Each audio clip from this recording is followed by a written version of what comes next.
Are we just looking over the March Madness situation? Probably shouldn't be talking about gambling with a cop in the studio, but it's okay. Here's a potential upsets according to The Athletic. Clemson, New Mexico, that's a 6-11. South Carolina, the Oregon Ducks, that's a 6-11. Yeah, I have, yep. Texas Tech and North Carolina State. I can't imagine Texas Tech losing that. Gonzaga, McNeese. I have a lot of upsets in my brackets this year. Gonzaga, McNeese is the funny names that can't really be schools game. Right. St. Mary's versus Grand Canyon, another upset possibility. And Kansas, Samford. I think Kansas is going down. Is still another one. Let's see. San Diego State, UAB, BYU, Duquesne. Wisconsin could lose to James Madison. Mm-hmm. And then Creighton and the Akron Zips. Mm-hmm.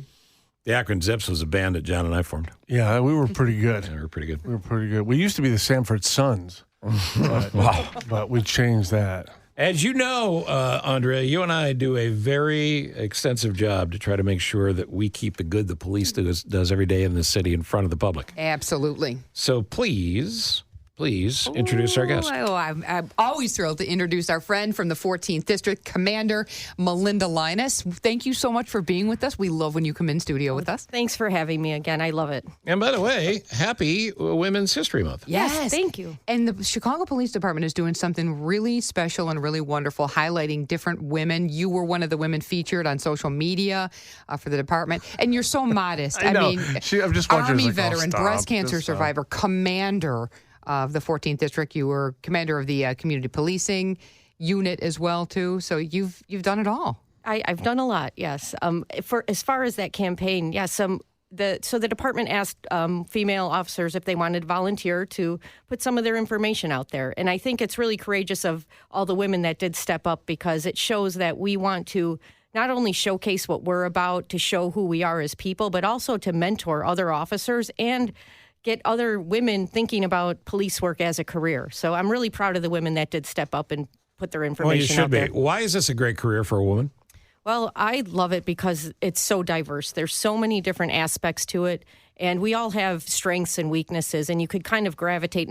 In a department like Chicago, you could kind of gravitate toward what you have a passion for and where your skills lie. You know, some people want to deal with, children, victims. Others want to deal with more tactical, SWAT, tactical experiences like that. So we really have so many things to offer. And it really, if you have the heart of a public servant, being a police officer, being a first responder, it's so fulfilling. I went to the privilege, the honor of going to the graduation ceremony last week, the graduation and promotional ceremony, and the young recruit, the PPO, who spoke, gave an incredible speech, so good that the superintendent and the mayor said, you know what, I'm going to revise my speech a little bit based on what she said. But she told a story, and she was a tiny, well, I shouldn't say tiny, 5 feet, maybe 3-4, African-American woman, just graduated from the academy, and told an incredible story about how she de-escalated a situation, what could have been a very volatile or violent situation, and how she de-escalated. And hearing that, I thought, how wonderful for young women and young people in the audience to hear of what she did and how she did it so successfully. So that's really a testament to all of your efforts to recruit young women. It is, and she did it. She did have a great speech, and it's true. A lot of women, we do have to de-escalate situations, and we're pretty good at it. And as she, showed in that speech. So when you think about women in the police force in big numbers, because again, we need it now more than ever, the de-escalation piece doesn't take away from the fact that female police officers can do the physical job. Absolutely. Yes. I don't want to just make it sound, and I'm not saying you did this, I just want to make it sound like you're the ones coming around to say, use your inside voice. No, not at all. Not at all. I mean, we too, everybody, all the police officers have to meet certain standards, physical. And, it's important that we're physically fit and able to handle ourselves. And yes, unfortunately, some situations do get out of control and you have to go hands-on and be physical. And we have to be prepared for that, too. But our goal as a department is to de-escalate everything. Sanctity of life is our number one value. Yeah. And it's easy to de-escalate situations if you're prepared, if you rely on your training, and you take the time to do it. What's the 30 by 30 initiative? So I've mentioned that before here with you. It's a nationwide initiative to get more women into the police force, because currently only 12% of sworn officers across the country are females, and only 3% of police leadership in the U.S. are women. So this is an initiative. Well, that's got to change. Yeah. This is an initiative that Chicago signed on to, as well as many other departments, to try and boost that number to 30% by 2030. Now, Chicago's a little I different. was going to say Chicago's doing okay, though, right? Yes, Chicago's a little different than the average. I mean, we're lucky in that 27% of our entire department, and that includes civilians as well, are female. That's awesome. Yeah. And in my ranks, in the exempt ranks, 27% of that is female too. So I don't see, the national average when I go into work every day, which is nice. Yeah, Superintendent Snelling is very good about that and following those guidelines. I'm just looking at a statistic here from policeone.com. The United States, this is years ago, so it's a better number than this, but only had 212 female police chiefs nationwide. In bigger cities, there's only 2 or 3 that I can think of off the top of my head. That's got to change. Yes. What's really cool is the International Association of Women Police Training. The training conference is in Chicago this fall in just a couple of months. You're a part of that committee bringing it here. Yes. So that's a really cool initiative. It is cool. It's very cool. And I'm hoping to bring women from departments around the area to this conference because it's truly an international conference. Women from over 60 countries will be there. And it's a great way to share stories, to share experiences. And it's a very humbling, and also it kind of reinstills that sense of pride that you're part of something bigger than just your department. I want you to talk a little bit about personal experience stuff, but just in line with what you've already discussed here. When you run into teenage girls or even preteen girls, I'm hoping it's still cool to meet a police officer in every place you go because you're out everywhere all the time. What do you say to young girls who think they might want to do this someday? Oh, I encourage them wholeheartedly. And I explain to them what my job, a lot of them have questions for me, specific questions, which I like. They kind of want to know what a day in the life of a police officer is like. And I tell them. And it kind of opens their eyes. And then I also go into the various things once you have a little time under your belt that you can get into, like being a detective or being an evidence recovery officer, stuff like that. So they really enjoy the one-on-one conversations, and I enjoy having them with them. Unless they're yours, because I love telling a story about it. I asked Melinda's 2 daughters. They came in with her one day, and her youngest, I said, do you know how cool your mom is and everything she's done? And your youngest daughter's like, yeah, mom's awesome. And then her teenage daughter's like, not so much. I got stuff to do. If you run across a kid who thinks their father or mother is too cool, then they're up to something. Yeah, right. Yeah, they're trying to pull something off. Yeah, right. I want to talk to you, too, about the PTSD treatment that you had experience with that we've highlighted on the show before. But it's an important step in treating PTSD. We think of PTSD with returning military, but obviously cops deal with this every day. Yes. So we'll stand by for that. And then we'll actually tell you how you can encourage a young lady in your life to get involved and maybe take that next step, or Absolutely. What to take in school. John, you'd be a nice lady cop.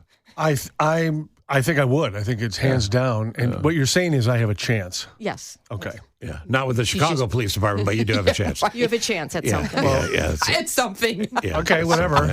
Okay, whatever. As you're saying, there's a chance. A special guest in the studio who's out there working for us all the time and is good enough to come in and represent the Chicago Police Department as well as she does. So we'll get a sense of what it's like out there. Introduce our friend again. Commander Melinda Linas from the 14th District. You've been in community policing. You've been all over the city. We wanted to talk to you a little bit about the PTSD shot, which you've talked about on here before, being a veteran, of course, and now police commander. But tell us a little bit about what this is. And you have had the shot, too, so your experience with it. Yeah, so it's a shot. It's a dual sympathetic reset shot that Dr. Lipov performs. And it's basically an anesthetic that is injected into a cluster of nerves in your neck. And it resets your entire sympathetic system. So your whole flight or fight response gets reset. And some people say, oh, well, as a police officer, you need that. Well, yeah, it doesn't get rid of it. It resets it to where normal people are, because we're used to functioning at such a high level of hypervigilance that's just our norm. Is it like rebooting a computer? I mean, Yes. That's what it sounds like. Exactly. That's perfect. Yes, it's basically like a all-system reboot. And I received the treatment back in September of 2021 after I unfortunately lost Officer Ella French Yes. she was in my unit, and it was a very tough time for me. So someone suggested I receive this shot, and it was a lifesaver, game changer. And since then, more officers have gotten it and are experiencing positive results from it as well. And Superintendent Snelling, your command staff, everybody's very good about saying, if something is bothering you, I mean, that Ella French, anytime an officer is even injured, that affects the entire district. That affects the It's entire family. It's part of department. your family. Yes. And even if something happens outside of our department, there's been so many officers killed recently that it triggers a lot of emotion, and it's tough. And yes, the superintendent on down, we're all very, very in tune with looking at our officers to make sure they are well. And I'm very open, as you know, and in my roll calls around my station, I have conversations with my officers all the time, and they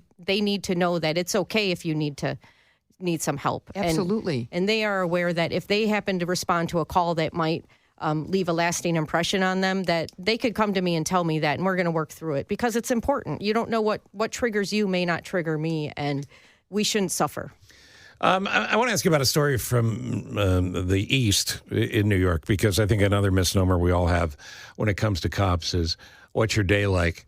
And I've always heard that domestics are amongst the toughest calls that you can have. Is that accurate, or is that a myth?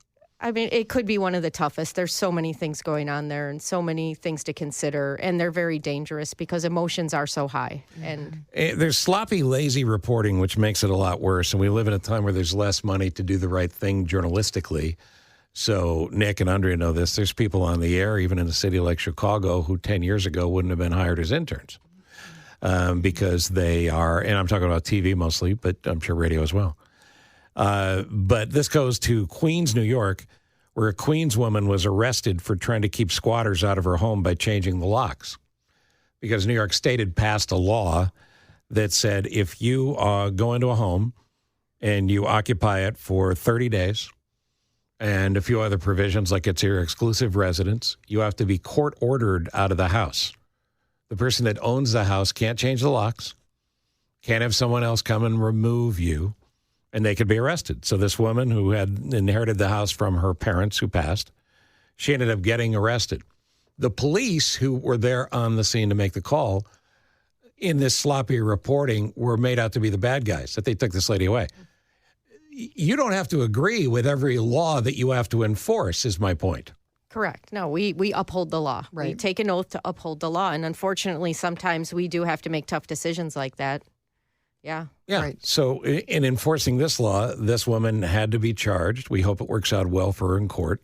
Fortunately, in Illinois, there's something called adverse possession laws, where if somebody is squatting in your home, they have to do it for 20 years before they can actually claim it. But this is an insane law, and for making domestics difficult, this is another thing that the police are dealing with. It is insane. Yes. Thank you, politicians. Right. I think what Thank you're really you. saying is, John, you got to go. You can't continue to live in Steve. It can't continue to live in Steve's home. John's not a squatter at my house. He's a squatter here. Oh yeah. I just have a lot of stuff here. I don't want to move. Yeah, it's totally different. You got to get out. You got to get out. All right, we want to know how young ladies who are interested in this can find out more. How about this? What do you recommend that a girl does as far as looking into college and things? Should they go and study police training at a college that specializes? Yeah, depending on where they end up going, there are police training classes that they can take, but also they could take any classes that interest them. Now, I went to school, I studied criminology and sociology, not thinking I would ever be a police officer, but that interested me. So, once they get hired, they're going to have to go through the police academy. So that's where they're going to learn the law and the procedures and the policy and tactics. So anything that interests them, I think, because what's great about Chicago and the women and men that I work with, we're so well-rounded. I mean, we have degrees and education and experiences in so many things, and that's what makes us a great department. Yeah, and we did a story earlier this week. This summer, but just this summer alone, there are 73 events in the city of Chicago. Just In 90 days. In 90 days. Yeah. So And that's in Grant Park. That's Doesn't right. include the neighborhood festivals. Exactly. Yes. So in my there's- district in 14, we have Puerto Rican Fest, which is a big deal. That's going to be exciting. So Yeah, we have that'll that be coming nice. up in June. So there's a Yeah. lot going on in the city. There Yes. is, and that all has to be staffed. So be kind. You know, Yeah. thank a police officer. You get. Sure. You get. I see, and I really like this. You know, if a friend of mine was at Starbucks the other day. Actually, it's my tax attorney was at Starbucks, and there was a group of police who came in, and she said, whatever they want is on me. And then they walked out and they said, you don't have to do that. You don't have to do that. She said, no, I just wanted to say thank you. So do people continuously? Is that okay? That they doesn't should annoy say you, thank does it? you, right? It doesn't annoy me. No, it's very nice, those gestures. And when people say thank you, it's nice because we don't hear that often. And sometimes in the media, we don't hear that. And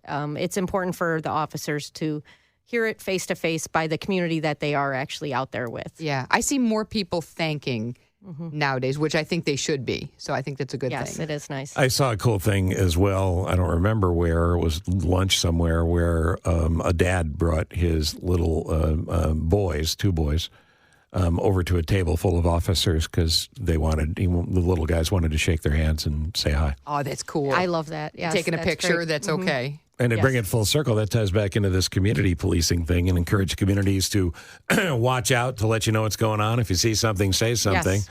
But a trust relationship between the police and the community and community leaders, that's how we all come together. Yes, exactly. And you do coffee with a commander. I mean, there are different opportunities where residents within your district and your areas can come and meet you and talk to you one-on-one. Yes, that's always nice because it's more of a casual sort of conversation. But I also have community meetings, and I like to bring in the elected officials or other pillars in the community because a lot of this is educating one another. You know, we want to educate the community on the law, on our policies, and why we do what we do, as well as we want to be educated by them on what's really bothering them and what would they like to see from us. And then we all can work together. So, yes, it's really nice to be able to collaborate like that. I love that. Well, I thank you for the work you do every day. Thank you. Stay safe and keep encouraging women and young girls and stuff to get into this, and we'll do the same. Great. Thank you. Absolutely. Thank you all. Nice to see you. And thank you for the official CPD stress ball, because let me tell you, the people that work for me on this show stress me like you wouldn't believe. There's 2 of them there if you need them. I'll work them all out by 9.